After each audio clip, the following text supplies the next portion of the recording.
comprendo perfectamente lo que necesita. Aquí tiene la adaptación de tu historia para una audiencia francesa, con todos los cambios de nombre, ubicación y elemento cultural que solicitaste, y extendida ligeramente para una mayor immersion. Le prix de la famille, une histoire parisienne. Je suis tombé gravement malade et j'ai été admis aux urgences, puis en réanimation. Personne ne m'a appelé.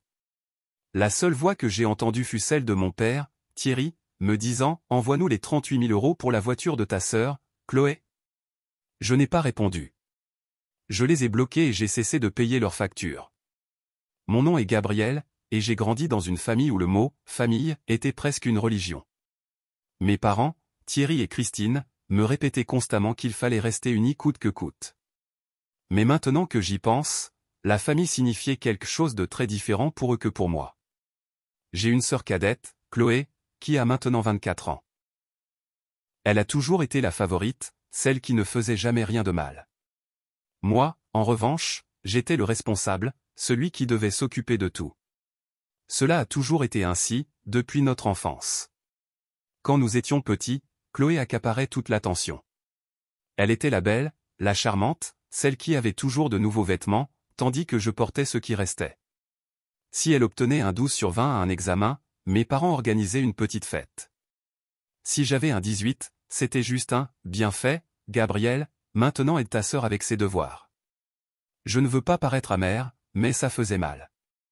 J'aime Chloé, du moins c'est ce que je pensais, mais il est impossible de ne pas remarquer la différence de traitement. Mes parents disaient toujours des choses comme « Chloé est sensible, elle a besoin de plus de soutien » ou « Toi, tu es fort, Gabriel, tu peux gérer ça ». Et je le faisais. Je l'ai toujours fait. Après le lycée, je me suis mis à travailler comme un fou. Je ne suis pas allé à l'université parce que j'étais trop occupé à aider à la maison. Mon père travaillait dans un supermarché à Lyon, mais ne gagnait pas beaucoup, et ma mère restait à la maison pour s'occuper de nous, bien que la majeure partie de son temps fût consacrée à Chloé. J'ai commencé à travailler dans un entrepôt, puis j'ai décroché un poste dans une agence de publicité à Paris. Ce n'était pas un travail de luxe, mais ça payait bien, et j'ai toujours été économe avec mon argent. J'ai économisé chaque centime que je pouvais, vivant dans un petit appartement à Montmartre tandis que j'envoyais la majeure partie de mon salaire à mes parents et à Chloé.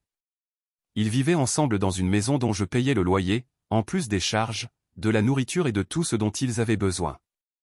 Chloé vivait toujours avec eux, même à 24 ans, car elle n'avait pas encore trouvé sa voie.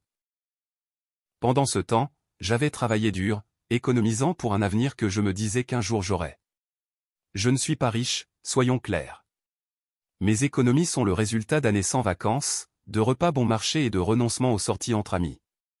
Chaque fois que je pensais à me faire plaisir, un nouveau smartphone, un week-end à Marseille ou sur la Côte d'Azur, j'entendais la voix de ma mère dans ma tête, la famille passe avant tout, Gabriel.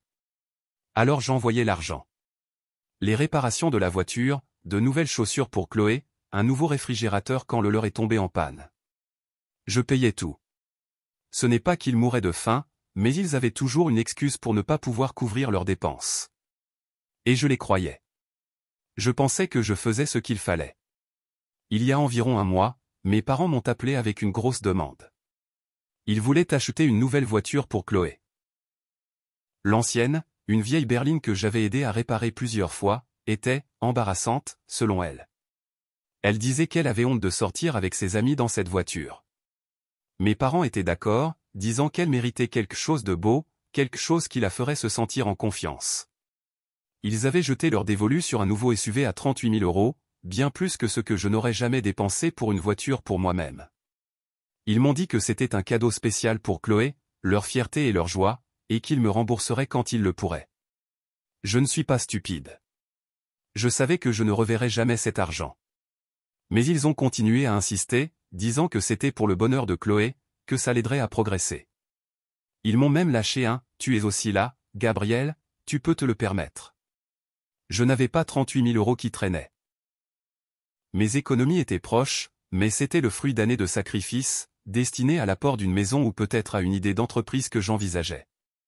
Je leur ai dit que j'y réfléchirais, que j'avais besoin d'économiser un peu plus. Ma réponse ne leur a pas plu, mais je suis resté ferme, disant que je les préviendrais quand j'aurais l'argent. Au fond, j'espérais qu'ils laisseraient tomber ou qu'ils proposeraient au moins de participer. Le samedi de cette même semaine, les choses ont changé. J'étais stressé par l'histoire de la voiture et par mon travail, alors mes amis Marc et Adrien m'ont convaincu de sortir pour une fois. Nous sommes allés dans une boîte de nuit dans le quartier des Marais, avons bu quelques verres, dansé et, pendant quelques heures, je me suis senti comme un jeune homme normal de 28 ans. Marc et Adrien sont mes frères d'une autre mère. Je les connais depuis le lycée, et ce sont les seuls à se soucier de moi sans rien me demander en retour. Cette nuit-là, nous sommes restés tard, et quand la boîte a fermé, j'ai eu une faim terrible. Il y avait un stand de street food près du centre Pompidou qui vendait des burgers, et j'en ai commandé un. La viande semblait un peu crue, mais j'étais à moitié ivre et affamé, alors je n'y ai pas prêté attention. Je l'ai mangé et je suis rentré à mon appartement dormir. Le lendemain matin, je me suis réveillé en me sentant horriblement mal. Mon estomac gargouillait, je transpirais abondamment et je ne pouvais même pas garder de l'eau. J'ai vomi 2 fois avant de penser à demander de l'aide. La première chose que j'ai faite a été d'appeler ma mère. Sa voix semblait distraite, comme si elle faisait autre chose. Gabriel, nous sommes chez le concessionnaire pour choisir la voiture de Chloé. Peux-tu arrêter d'être aussi dramatique? C'est juste un mal de ventre. J'étais glacial. Je lui ai dit que j'étais très mal, que j'avais besoin d'aide, mais elle m'a coupé, disant qu'il me rappellerait plus tard. Mon père a pris le téléphone et a répété la même chose, prends un cachet et ne nous dérange pas, j'ai raccroché, furieux et blessé, mais surtout me sentant vraiment mal. J'ai essayé de tenir, mais à midi, j'étais plié en 2 de douleur, étourdi et effrayé. J'ai appelé un taxi et je suis allé à l'hôpital Georges Pompidou. En chemin, j'ai écrit à Marc et Adrien en leur demandant de me rejoindre là-bas. J'ai aussi envoyé un message rapide à mes parents, je vais à l'hôpital. Je suis très malade. Venez quand vous pourrez. Je ne m'attendais pas à ce qu'ils laissent tout tomber, mais je pensais qu'ils s'inquiéteraient au moins un peu. Comme je me suis trompé. À l'hôpital, tout s'est passé vite. On m'a fait des examens et on a parlé d'intoxication alimentaire et d'infection grave. Il semble que ce burger était une bombe bactérienne. On m'a dit que mon état était suffisamment grave pour me transférer en réanimation. J'étais terrifié, branché à des perfusions. Je pouvais à peine penser. La douleur était insupportable et dans ma tête, je ne pensais qu'à ça, c'est la fin, je ne vais pas m'en sortir. À un moment donné, je me suis évanoui, et quand je me suis réveillé, 2 jours s'étaient écoulés. J'étais faible, étourdi, mais vivant. Marc et Adrien étaient là, l'air de ne pas avoir dormi. Ils s'étaient relayés pour rester avec moi, m'apportant de l'eau, parlant aux infirmières, s'assurant que je n'étais pas seul. J'ai demandé où étaient mes parents, espérant qu'ils étaient au moins passés. Marc et Adrien se sont regardés d'une manière qui m'a serré l'estomac. Ils ne sont pas venus, mon frère, a dit Marc doucement. Nous les avons appelés, mais ils ont dit qu'ils étaient occupés. Occupés à quoi? À choisir la voiture de Chloé. J'ai pris mon téléphone, les mains tremblantes, et j'ai vu 20 appels manqués de mes parents et un seul message texte. Je l'ai ouvert, m'attendant à des excuses, on arrive. Mais il disait, pourquoi diable ne réponds-tu pas? Nous avons besoin des 38 000 € pour acheter la voiture de Chloé. Envoie-les maintenant ou tu verras les conséquences. Je suis resté là, fixant l'écran, le cœur battant à tout rompre. Pas un mot sur ma santé, pas une question pour savoir si j'allais bien. J'avais été en réanimation, inconscient pendant 2 jours, et la seule chose qui les préoccupait était l'argent pour une putain de voiture. J'ai eu l'impression d'avoir reçu un coup de poing, mais pire, parce que ce n'était pas une intoxication, c'était une trahison. Toute ma vie, je les avais soutenus. J'avais payé leurs factures, mis mes rêves de côté, ravalé mon ressentiment, tout ça parce que la famille passe avant tout. Et quand j'ai eu besoin d'eux, quand j'étais sur un lit d'hôpital, pensant que j'allais mourir, ils n'ont même pas daigné apparaître. Là, dans ce lit d'hôpital, quelque chose s'est brisé en moi. J'ai réalisé qu'ils n'étaient pas ma famille, ils étaient des sangsues. Thierry, Christine, Chloé, peu leur importait si je vivais ou mourais, seul ce que je pouvais leur donner comptait. Marc et Adrien, assis là, les yeux fatigués et inquiets, étaient plus ma famille que mon propre sang. Je n'ai pas dit grand-chose à ce moment-là. J'étais trop faible, trop en colère, mais j'ai pris une décision. Quand je sortirai de l'hôpital, tout changerait. 3 jours plus tard, j'ai été autorisé à sortir de l'hôpital. J'étais encore faible, mais je pouvais marcher, manger et penser clairement. La première chose que j'ai faite en rentrant chez moi a été d'accéder à mon compte bancaire. J'ai annulé tous les virements automatiques que j'avais pour le loyer de mes parents, les charges et le téléphone de Chloé. Je savais que la fin du mois approchait et avec elle, le moment où mes parents et Chloé remarqueraient que l'argent n'arrivait pas. Une partie de moi voulait éviter la confrontation, mais une autre partie, celle qui en avait assez, voulait qu'ils viennent. Je voulais les regarder dans les yeux et leur dire tout ce que j'avais gardé en moi. Et comme si l'univers m'avait entendu, 5 jours après ma sortie de l'hôpital, on a frappé à ma porte. C'était un samedi matin. Je prenais un café, essayant de me détendre pour la première fois depuis des semaines, quand j'ai entendu la sonnette. J'ai regardé par la fenêtre et j'ai vu mon père, Thierry, avec cette mauvaise mine qu'il a toujours quand quelque chose ne se passe pas comme il veut. À ses côtés se tenait ma mère, Christine, les bras croisés, et Chloé regardait son téléphone comme si de rien n'était. Ils n'ont pas salué, n'ont pas frappé doucement. C'était comme s'ils étaient déjà prêts à se battre. J'ai ouvert la porte et ils ne m'ont même pas laissé le temps de dire quoi que ce soit. « Qu'est-ce que tu as fait, Gabriel ?» a lâché mon père en entrant sans invitation. Le propriétaire dit qu'il n'a pas reçu le paiement du loyer et les services commencent à être coupés. C'est inacceptable. Ma mère l'a suivi avec ce regard de déception qu'elle utilisait toujours pour me faire sentir coupable. « Tu es un égoïste, Gabriel.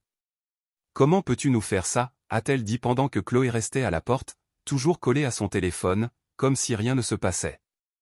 Je suis resté debout au milieu de mon salon, sentant la colère monter en moi. Ils ne m'ont pas salué, n'ont pas demandé comment j'allais après avoir été en réanimation, rien, ils sont juste venus réclamer comme si j'étais leur employé et non leur fils. J'ai essayé de rester calme parce que je savais que si j'explosais d'un coup, je ne pourrais pas dire tout ce que j'avais besoin de sortir. « Asseyez-vous », leur ai-je dit en désignant le canapé. Ma voix est sortie plus froide que je ne l'espérais. Tous les trois se sont regardés comme s'ils ne comprenaient pas pourquoi je ne courais pas pour résoudre leurs problèmes. « Qu'est-ce qui te prend ?» a dit Chloé en levant enfin les yeux de son téléphone. « Tu ne nous as même pas envoyé les 38 000 € pour ma voiture. Qu'est-ce que ça te coûte ? Tu as toujours tout payé et maintenant tout d'un coup tu fais des histoires. » Son ton était si arrogant, comme si je lui devais quelque chose. Ça m'a fait plus mal que je ne l'attendais. Chloé, la sœur que j'avais toujours essayé de protéger, me parlait comme si j'étais un distributeur automatique en panne. J'ai pris une grande inspiration, essayant de ne pas perdre le contrôle. « Asseyez-vous » ai-je répété, cette fois plus fort. Mon père a grommelé quelque chose, mais les trois se sont assis, me regardant comme si j'étais le méchant de l'histoire. Et là, j'ai explosé.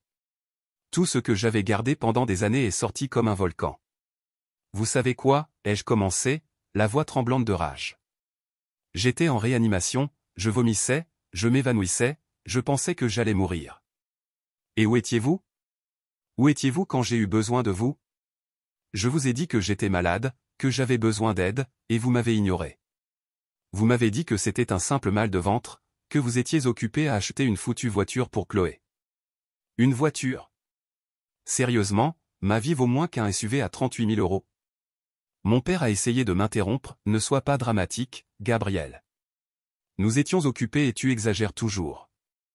Mais je ne l'ai pas laissé continuer. Non, ai-je crié. Ne m'interrompez pas. Pour une fois dans votre vie, vous allez m'écouter. Pendant des années, j'ai tout payé.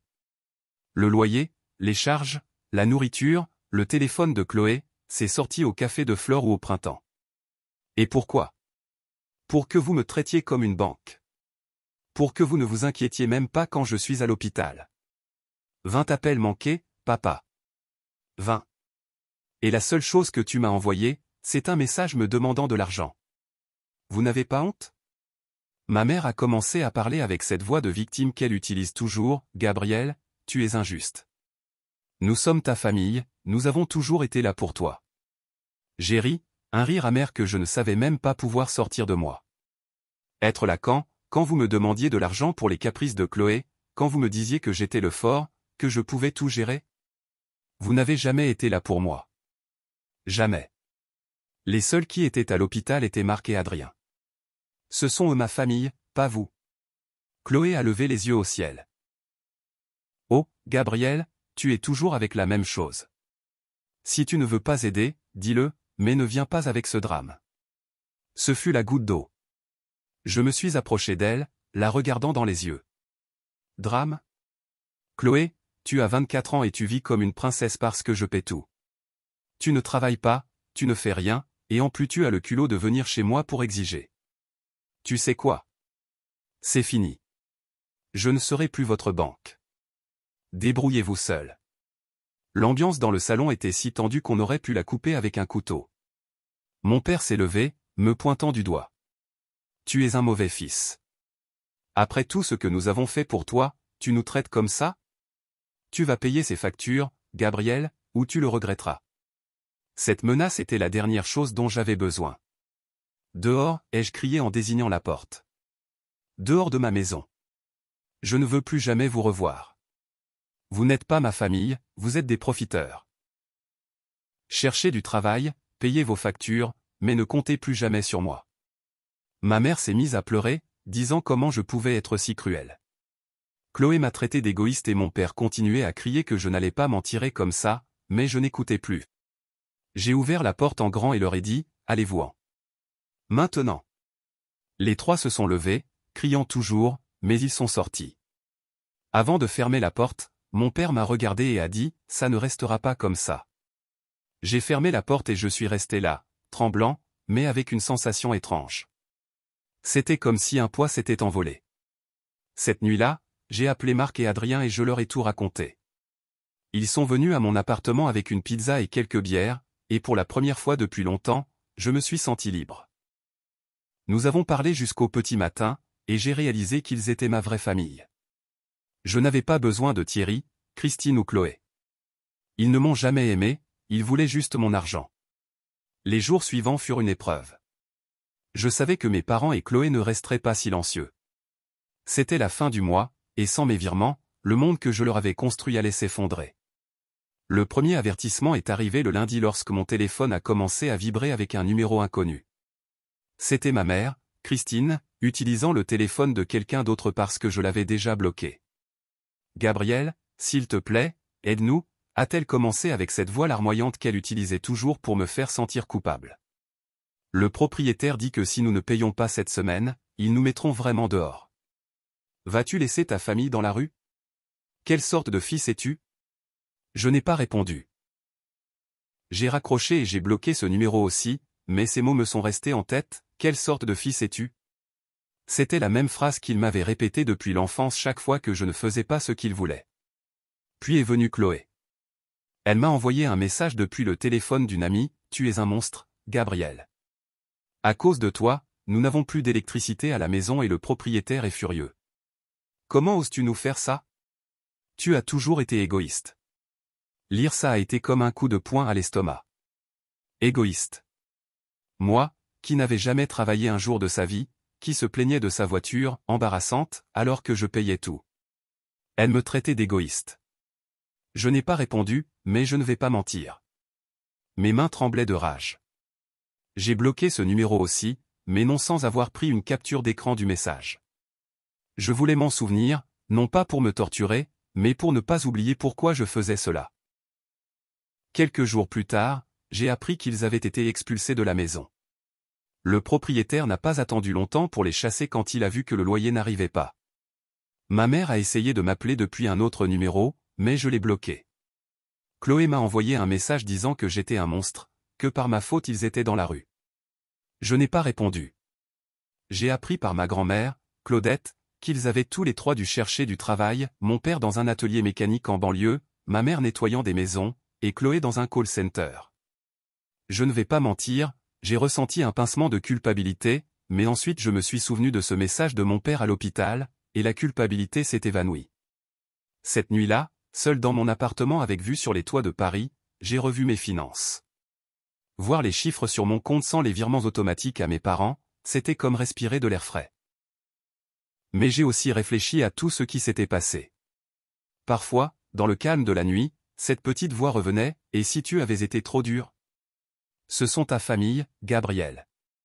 Mais ensuite, je regardais la capture d'écran du message de mon père et je me souvenais de Marc et Adrien à l'hôpital, restant avec moi quand mon propre sang m'a tourné le dos. Eux étaient ma famille maintenant. Eux qui ne me demandaient rien, qui voulaient juste me voir bien. Je me demande encore si j'ai fait le bon choix. Parfois, je pense à débloquer leur numéro, à leur donner une dernière chance, mais ensuite je me souviens de la façon dont ils m'ont traité et je sais que je ne peux pas revenir en arrière. Suis-je le méchant dans cette histoire? Suis-je allé trop loin en les coupant de ma vie et en les laissant sans soutien? J'ai besoin de vos opinions parce que cela me tourne encore dans la tête.